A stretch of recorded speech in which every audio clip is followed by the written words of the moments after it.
یہ یوم آزادی ہے، 14 اگست چل رہا ہے اور 14 اگست آ رہا ہے، اور 14 اگست کو پاکستان تحریک انصاف نے بھی، عمران خان صاحب نے بھی اعلان کیا ہوا ہے یوم آزادی حقیقی آزادی کے طور پہ منانے کا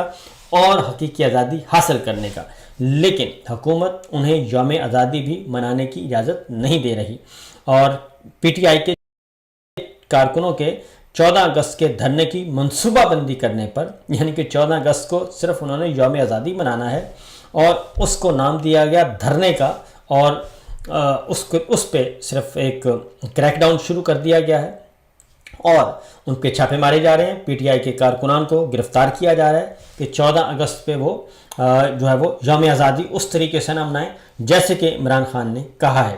اور اس کی وجہ یہ ہے کہ یوم آزادی 14 اگست ساری سیاسی جماعتیں مناتی ہیں اور اس پہ کبھی کسی پہ پابندی نہیں لگی، لیکن یہ پہلا موقع ہے کہ پاکستان تحریک انصاف کو یوم آزادی بھی منانے کی اجازت نہیں دی جا رہی۔ تو یہ پاکستان تحریک انصاف کے کون لوگ ہیں؟ یہ پاکستان کے عوام ہی ہیں، اور کس نے منانا ہے؟ پاکستان تحریک انصاف کو باہر سے تو آئی نہیں، اور پاکستان کا تحریک انصاف کا جو ووٹر سپورٹر ہے وہ کوئی سری لنکا سے نہیں ہے، کوئی انڈیا سے نہیں ہے، کوئی نیپال سے نہیں ہے، وہ پاکستان کے اندر سے ہی ہے اور پاکستانی ہیں، تو انہیں یوم آزادی منانے کی اجازت دینی چاہیے، اور بلکہ مقدمات کا اندراج ابھی سے شروع کر دیا گیا ہے۔ 3 دن پہلے ہی 14 اگست کے سلسلے میں جو بھی تیاریاں کی جا رہی ہیں ان پہ مقدمات کا اندراج بھی ہو چکا ہے، جبکہ اسلام آباد میں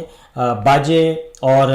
بینڈ باجوں پہ بھی پابندی لگا دی گئی ہے کہ یوم آزادی تک بینڈ باجے بھی آپ نہیں استعمال کر سکتے، نہ خرید و فروخت ہوگی اور نہ ہی اس کو اپنے پاس رکھا جا سکے گا۔ تو یہ پہلی ایسا ہو رہا ہے، اور یہ